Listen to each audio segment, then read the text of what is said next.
आज हम illustration second करते हैं जॉब कॉस्टिंग का, सी इंटरमीडिएट का। ठीक है भाई, इसमें सेकंड क्वेश्चन बताता है हमें 303 जॉब नंबर का कॉस्ट दी हुई है हमें, कि इतना कॉस्ट दी हुई है, और हमें कहा गया है कि to determine the selling price, हमें इस जॉब की सेलिंग प्राइस डिटरमाइन करनी है।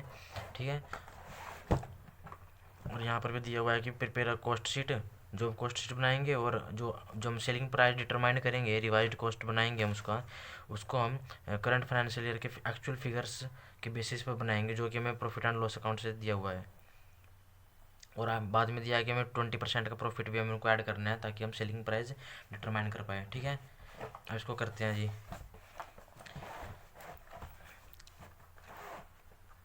मटेरियल कॉस्ट पहले हमने यूनिट कॉस्ट के हिसाब से ही लिखना है। 70 दिया हुआ, 70, तो 70 लिख दिया। मटेरियल कॉस्ट, कॉस्ट तो हम डायरेक्ट ऐसे लिखेंगे जो भी होगा, डायरेक्ट वेजेस, वेजेस को हम डिस्ट्रीब्यूट अलग अलग कैटेगराइज कर देंगे। दिया होना ना डिपार्टमेंट टैक्स का, डिपार्टमेंट टैक्स का 8 आवर्स का है।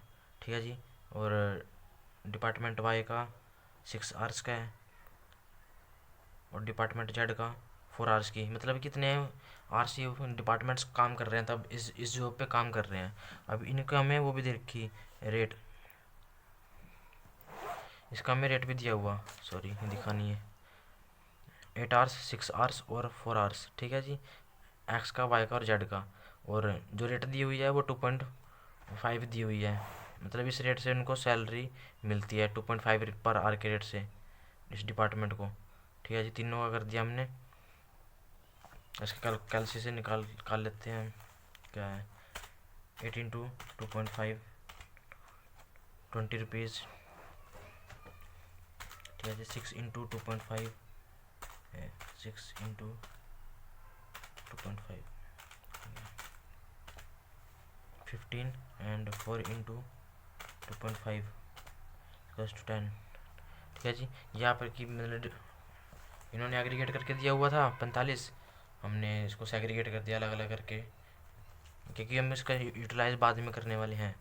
ठीक है, डायरेक्ट वेजेस भी लिख दिया, चार्जेबल एक्सपेंसेस इन्होंने दिए हुए हैं, हम वो भी लिख लेते हैं। चार्जेबल एक्सपेंसेस 5 रुपये पर यूनिट, मतलब पर यूनिट। ठीक है जी, 5 रुपये भी कर दिया। जो टोटल अमाउंट दिया हुआ 120 का, ये प्राइम कॉस्ट आ गया। इतना था मेरी बुक्स में दिया हुआ, हमने बस यहाँ पर इसको अलग अलग किया हुआ है। यहाँ पर क्योंकि दिया हुआ ना, ऐसे दिया हुआ आर्स और रेट दिया हुआ, और कंबाइंड करके लिखा हुआ, हमने इसको सेग्रीगेटेड कर दिया इफेक्टिव वे से, सेग्रीगेटेड लिख दिया। बाकी मतलब एज इट इज क्वेश्चन से लिखा हुआ है, अभी मैंने कुछ एडिशन नहीं किया इसमें। नॉर्मली जो इसमें ये दिया हुआ 120 प्राइम कॉस्ट, यहाँ तक मैंने कर लिया। और जो ये रेट दिया हुआ है, जो ये तो ओवरहेड का रेट हो गया, तो ओवरहेड को रेट को हमको चेंज करना है अपने हिसाब से, वो भी एक्चुअल फिगर्स के बेस पे। इसीलिए हम वो जो दिया हुआ 33.13 का जो परसेंटेज दी हुई है, वो ओवरहेड की परसेंटेज दी हुई है, उसको भी इंक्लूड नहीं करना हमको, क्योंकि हमें जो ओवरहेड का रेट है वो अपने न्यू एक्चुअल फिगर के हिसाब से चेंज करना है। अब इस प्रॉफिट एंड लॉस अकाउंट में आ जाते हैं। मटेरियल यूज्ड, ये हमने लिख लिया है जी। डायरेक्ट वेजेस हमने लिख लिया है जो दिया हुआ, स्पेशल आइटम्स वगैरह उसकी तो कर लिया, जो भी चार्जेबल एक्सपेंसेस थे हमने कर लिया। ठीक है जी, और अब रह गया है ओवरहेड्स की बारी। अब ओवरहेड्स लिखने हैं हमको अपने कॉस्ट में। अब ओवरहेड्स के लिए इसको डिस्ट्रीब्यूट कैसे करना है, ये मेन पॉइंट है इस क्वेश्चन का, कि ओवरहेड को डिस्ट्रीब्यूशन कैसे करना है।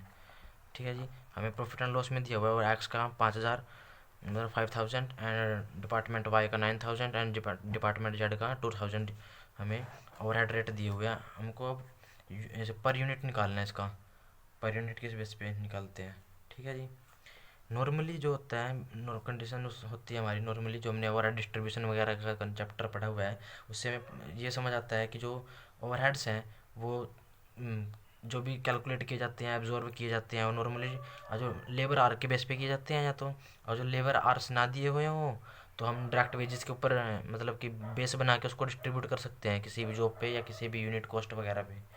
ठीक है जी, तो इस केस में हमें लेबर आर तो पता नहीं है नॉर्मली, मतलब कि ऐसे जॉब के हिसाब से नॉर्मली मतलब रेट भी नहीं पता, और वैसे लेबर आवर वैसे पता है, तो उसका कोई उतना सिरदर्दी से बेटर है कि हम डायरेक्ट वेजेस का अपना बेस मान के अपना ये ओवरहेड को हम जॉब में चार्ज कर दें।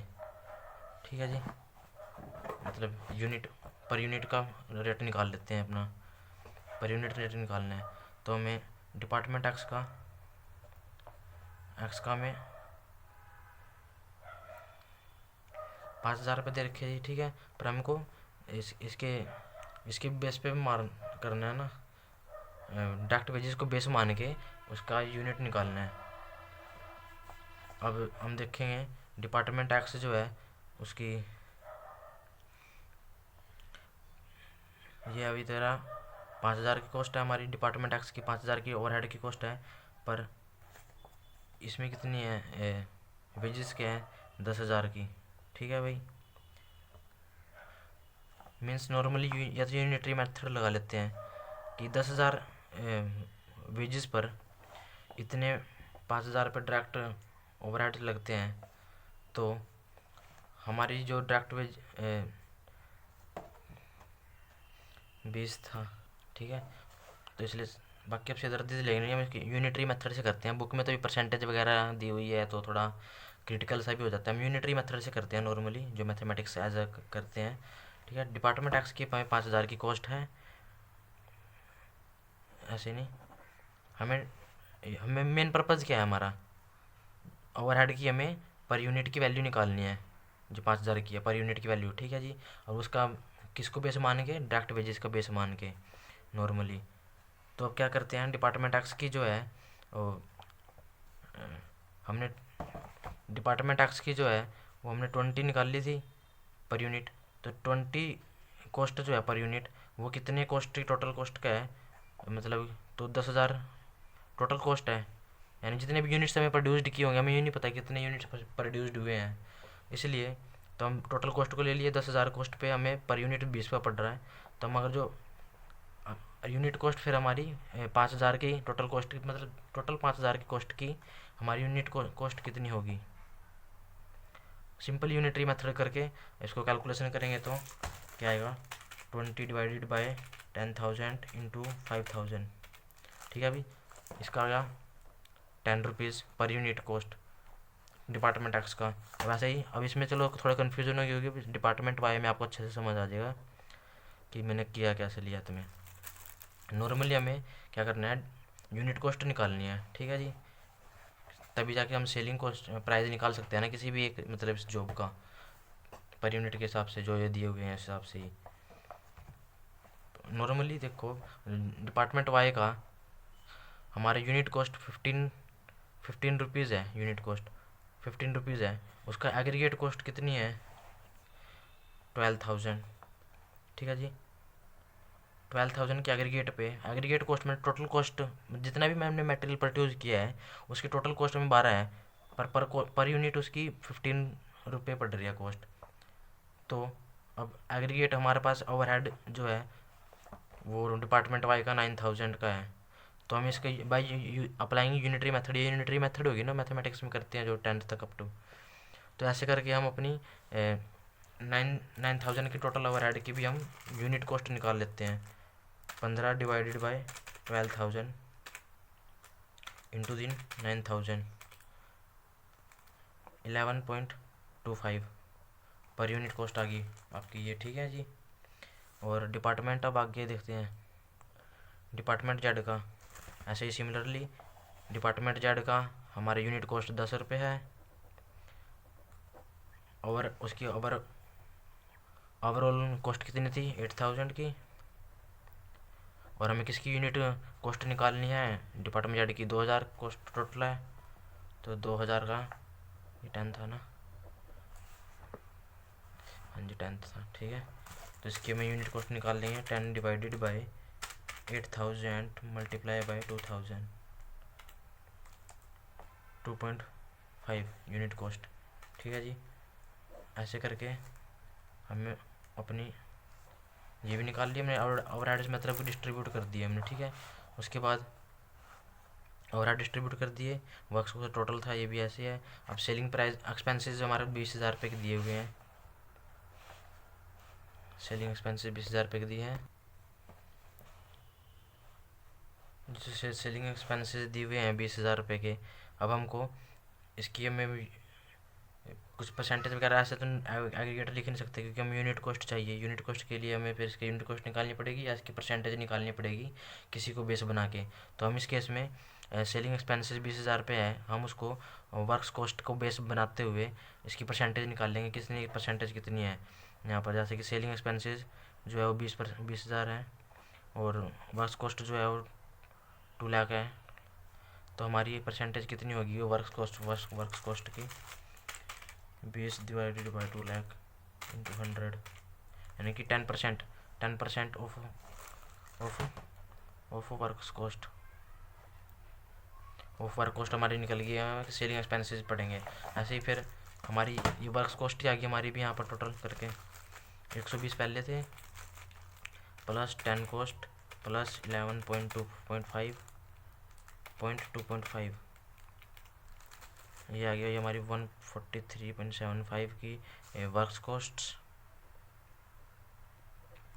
अब इसमें हमें करना है ऐड सेलिंग एक्सपेंसेस।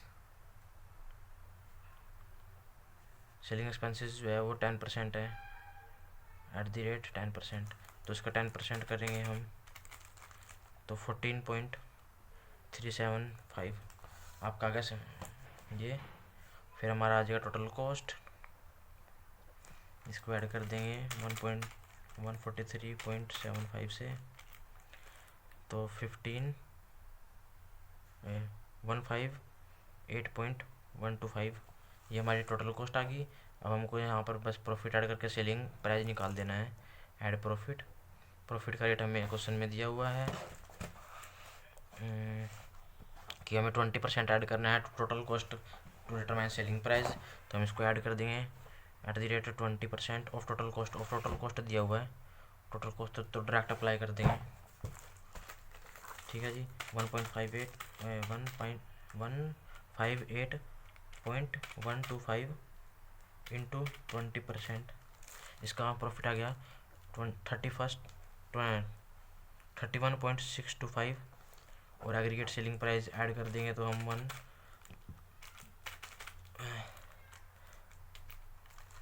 189.75 ये हमारा आ जाएगा सेलिंग प्राइस। और इस तरह से हमारा क्वेश्चन हो जाएगा ख़त्म। बस मेन इसमें कंसेप्ट तो जो था वो सेलिंग प्राइस को डिटरमाइन करने का था और वो ओवरहेड की मेन ट्रीटमेंट थी नॉर्मली। होप कि आपको कंसेप्ट समझ आया होगा। वैसे नॉर्मली एक और बार एग्जांपल से बता देता हूँ। नॉर्मली करा क्या था हमने, हमें टोटल वेजेस दिए हुए थे, टोटल कॉस्ट उसकी यूनिट कॉस्ट भी दी हुई थी, पर आर कितने मतलब पर यूनिट कितनी वेजेस कॉस्ट दी जाती थी उसको बेस मानकर हमने जो ओवरहेड का टोटल कॉस्ट थी उसकी हमने यूनिट कॉस्ट निकाल दी। इस तरीके से तीनों का मेन कंसेप्ट ही बस यही है ओवरहेड का। बाकी तो बस हमने ऊपर वाला क्वेश्चन में से देख के लिखा था और इसकी हमने परसेंटेज निकाल दी सेलिंग एक्सपेंसेस की वर्क कॉस्ट को बेस मान के, और बाकी प्रॉफिट हमें गिवन नहीं था उसी हिसाब से कर दिया। ठीक है जी, थैंक यू। सब्सक्राइब कर दीजिए ताकि मैं मोटिवेट हो सकूँ आगे नेक्स्ट वीडियो बनाने के लिए।